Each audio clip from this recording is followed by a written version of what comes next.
పార్టీలోకి YCP MLC Vamsikrishna చేరాడు. పవన్ కళ్యాణ్ సమక్షంలో పార్టీలో చేరారు.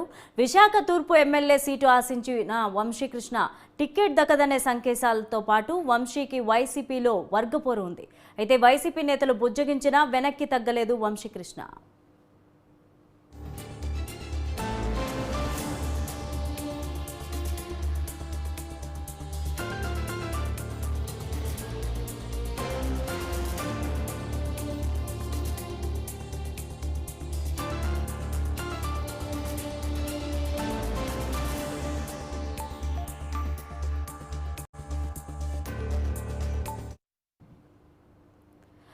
ఎమ్మెల్సీ వంశీకృష్ణ జనసేనలో చేరిన దానికి సంబంధించి మరింత సమాచారం మా ప్రతినిధి ప్రసన్న అందిస్తారు. ప్రసన్న, చెప్పండి.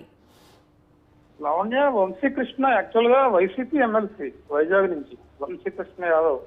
ఆయన గత కొన్ని రోజులుగా వైసీపీ మీద అసంతృప్తి ఉన్నారు. ఎందుకంటే అసెంబ్లీ ఎన్నికల్లో ఆయన టికెట్ ఆశించడం వైసీపీ నుంచి పెద్ద సంతృప్తికరంగా సమాధానం లేకపోవడంతో వైసీపీలో కొంత అసంతృప్తి వ్యక్తం చేస్తున్న పరిస్థితి. అయితే కొంతకాలం వెయిట్ చేయి, మంచి భవిష్యత్తు ఉంటుందని చెప్పినా కూడా ఆయన జనసేనతో ఖచ్చితంగా వెళ్ళారు. ఇవాళ పార్టీలో కూడా జనసేనలో జాయిన్ అయ్యారు. ఆయనకి జనసేన నుంచి గాజువాక టికెట్ ఆశిస్తున్నట్టుగా సమాచారం. మరి గాజువాక ఇస్తారా, ఇంక వేరే ఏమైనా టికెట్ ఇచ్చే అవకాశం ఉందా అని చూడాల్సి ఉంది. యాక్చువల్ గా అయితే ఎమ్మెల్సీలు జనరల్ గా పార్టీకి లాయల్ గా ఉంటూనే ఉంటారు. ఎందుకంటే పార్టీ ప్రత్యేక పరిస్థితుల్లో కొంతమందికి ఎమ్మెల్యే టికెట్లు, ఎంపీ టికెట్లు ఇవ్వలేని వాళ్ళకి ఎమ్మెల్సీగా పంపించడం జరుగుతూ ఉంటుంది. అందులో భాగంగానే వంశీకృష్ణకి ఎమ్మెల్సీ కోటాలో ఇచ్చడం కూడా జరిగింది. అయితే ప్రస్తుతం ఆయన అసెంబ్లీని ఆశించడం, దాంతో కొంత అసంతృప్తి వ్యక్తం చేయటం, పార్టీ మారడం జరిగింది. మరి జనసేన ఆయనకి టికెట్ ఎక్కడి నుంచి వస్తుంది ఏంటి అనేది చూడాల్సి ఉంది. మరి భవిష్యత్ కార్యాచరణ కూడా జనసేన ఇచ్చే టికెట్ ప్రకారం ఆధారపడి ఉందని మనం చెప్పుకోవచ్చు. లావణ్య, అయితే ప్రసన్న, ఇప్పుడు పార్టీలో సిట్టింగ్ ఎమ్మెల్యేలకు కాకుండా మిగతా కొత్త వారికి సీట్లు ఇచ్చే అవకాశం ఉందని తెలుస్తోంది. మరి సిట్టింగ్ ఎమ్మెల్యేలు పార్టీ మారే అవకాశం ఉందా?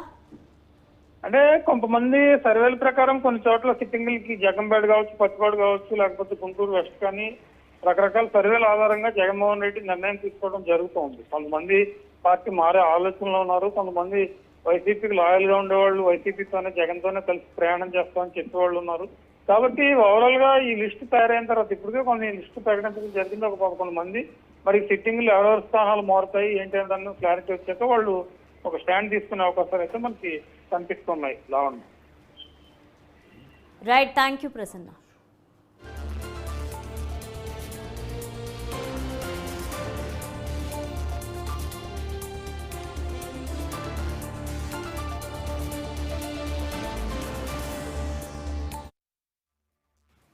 చనిపోయిన వంశీకృష్ణ యాదవ్ గారు ఈరోజు పరిచయం కాదు. అది 2009 నేను యువరాజ్యం అధ్యక్షులుగా ఉన్నప్పుడు ఆ రోజు నుంచి ఉత్తరాంధ్రలో చాలా బలమైన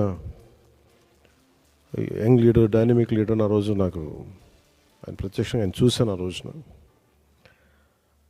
సో యువరాజ్యంలో ఆయనకి ఆ రోజున వారిని ఆహ్వానించడం జరిగింది. కోఇన్సిడెంటల్గా మళ్ళీ 2009 తర్వాత మళ్ళీ 2023లో ఎమ్మెల్సీ అభ్యర్థిగా ఉండి కూడా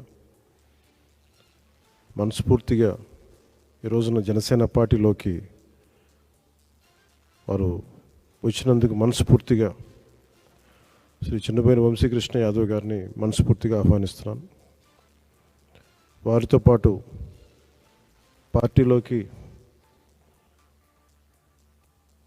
వచ్చిన మీ నలుగురి కూడా ప్రత్యేకించి నా హృదయపూర్వక ఆహ్వానం పలుకుతూ ఉన్నాను.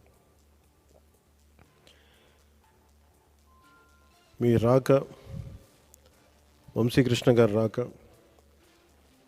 ఉత్తరాంధ్రకి నేను 2009 నుంచి వీరిని చూస్తూ ఉన్నాను. చాలామంది ఆ రోజుల్లో ఇంక్లూడింగ్ తెలంగాణలో కూడా చాలామంది యువరాజ్యంలో ఉన్న వ్యక్తులు చాలామంది కీలకమైన నాయకులు అయ్యారు ఈ రోజున, అటు తెలంగాణలోనూ ఇటు ఆంధ్రాలో.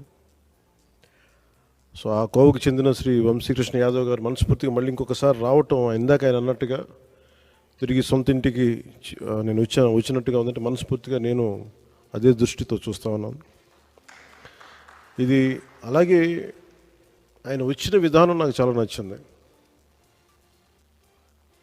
ఏ సమస్యల మీద ఇవన్నీ ప్రస్తావించకుండా భావజాలం ఇది మరింతగా ఆకట్టుకుంది. ఆయన పార్టీలోకి రాకముందు చర్చలు జరిగిన ఆ చర్చల మీద నేను అర్థం చేసుకుంది. వైఎస్ఆర్సీపీ పాలన గురించి వీటి గురించి ఏమి కాకుండా నేను ప్రత్యేకించి ఇంతకుముందు ఎట్లాగైతే ఆకర్షితున్నాయి నేను 2009లో వచ్చాను, అది కూడా చాలా స్వల్ప తేడాతో ఓడిపోయారు విశాఖ తూర్పు నియోజకవర్గం నుంచి. 2014 కూడా అదే పరిస్థితి.